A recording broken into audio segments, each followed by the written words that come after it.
You know, it never really does cease to amaze me how many different words women continue to come up with to explain relationships and guys and their experiences with them. I mean, seriously, over the past several years, a whole new vocabulary has entered the way that women talk about men, specifically online. Some of those words are familiar, I'm sure, and some of them are so strange that they have most men boggled. And guys have probably never heard of them. And nearly all of them are presented as names for something that men do supposedly to women. We're going to go through a list of those today. I want you to let me know which ones you've heard of and which ones you think are interesting that I'm not covering. For the sake of time, I'm just going to go through a handful of them. Let me know what you think about these. So today I'm going to go through 8 or 10 of these terms, put them directly into Google, and show you exactly how they're defined so we can take a look at what this new language says about men and what women think about them and how men, pardon me, how men are accused in everyday work, dating, marriage, and relationships. Again, tell me about other ones that you've heard, and if you have a video topic that you'd like me to do, leave that in the comments as well.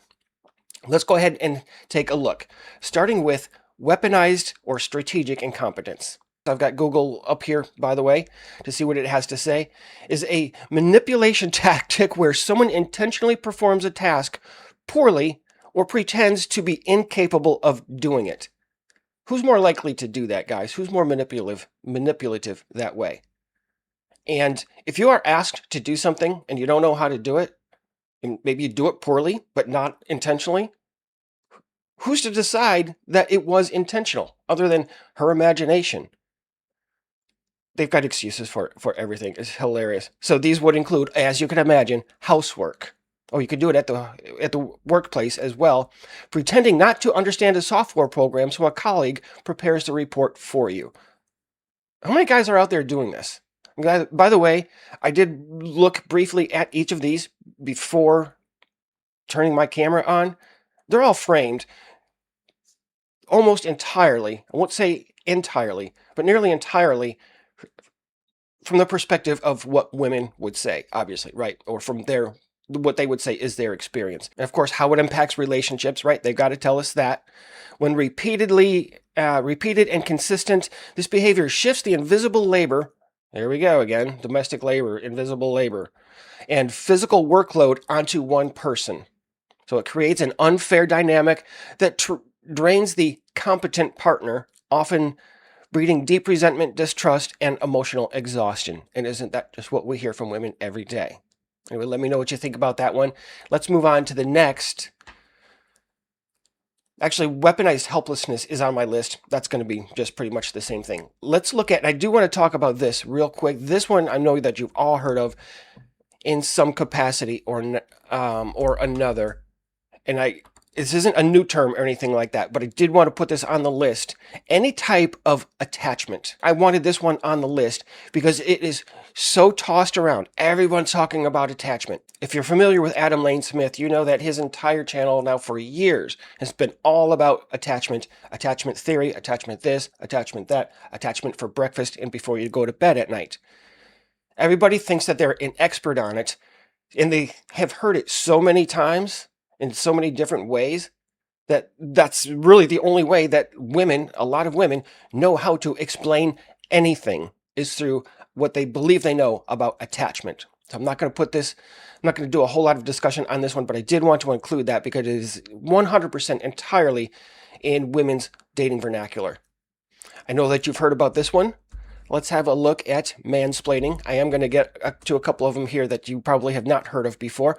So we all know that mansplaining is a scenario in which you explain something to a woman in a condescending, patronizing, or oversimplified manner. Again, all her perceptions. You could be doing something very legitimate, trying to explain something to her that she doesn't understand, she doesn't know how to do. But as far as she's concerned, if she doesn't like that you're correcting her or trying to help her, you're mansplaining. This one is very simple. I'm not sure, does this one give... Oh, the root.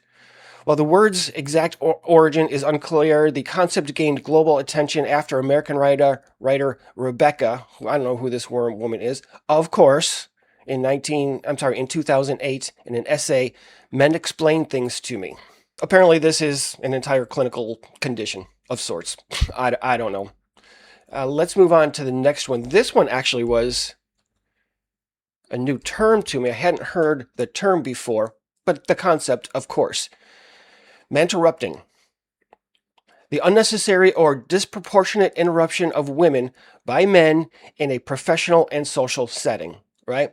Anytime you interrupt, even unintentionally, now you're manterrupting, right? And I find it hilarious that all of these negative terms are directly tied in these instances to men, masculinity, men's identity, and understanding or definitions of men, kind of, all in that box. You understand what I'm saying, right? So all of these negative connotations, they've actually made up words to describe us, guys. So this phenomenon is this list, in fact, studies including research from Harvard Business Review. It gives us right here the power dynamic. Interrupting often serves as an unconscious. Of course it is, right? It's unconscious. Um, where was I?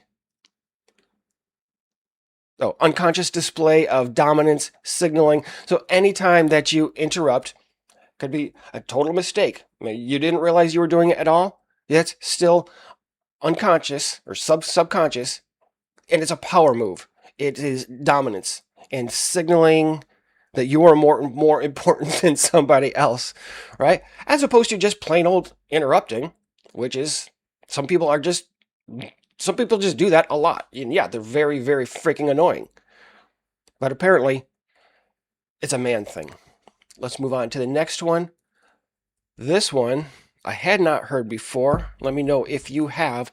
Whataboutism.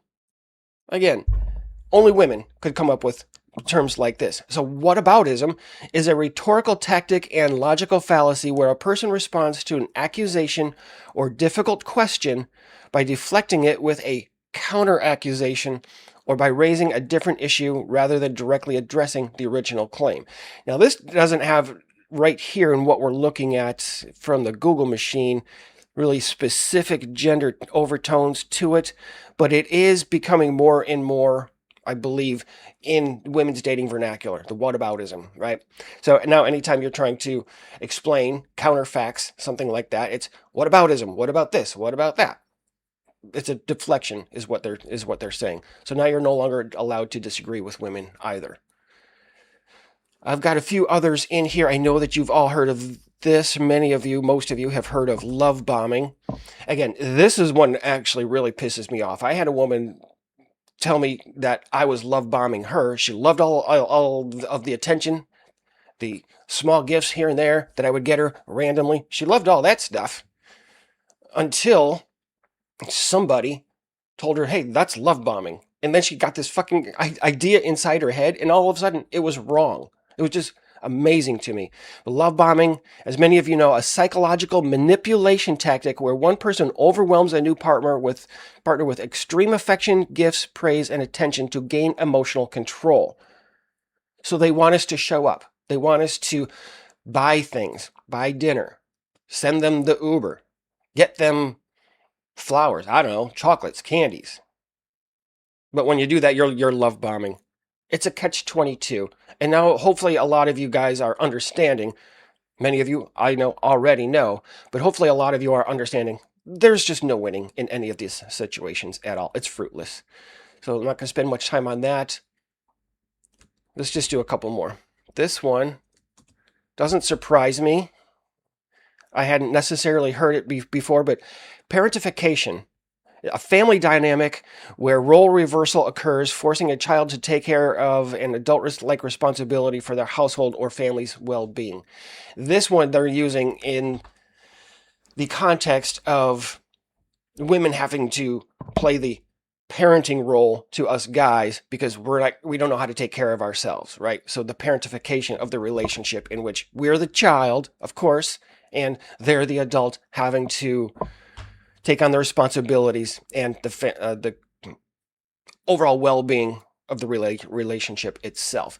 Let's just do one more.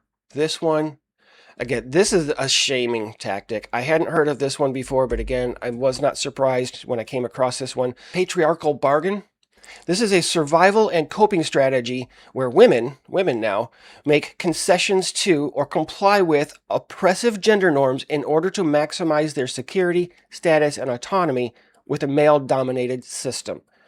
So now women who do support us, we've got derogatory terms for them. Patriarchal bargain is what those women are.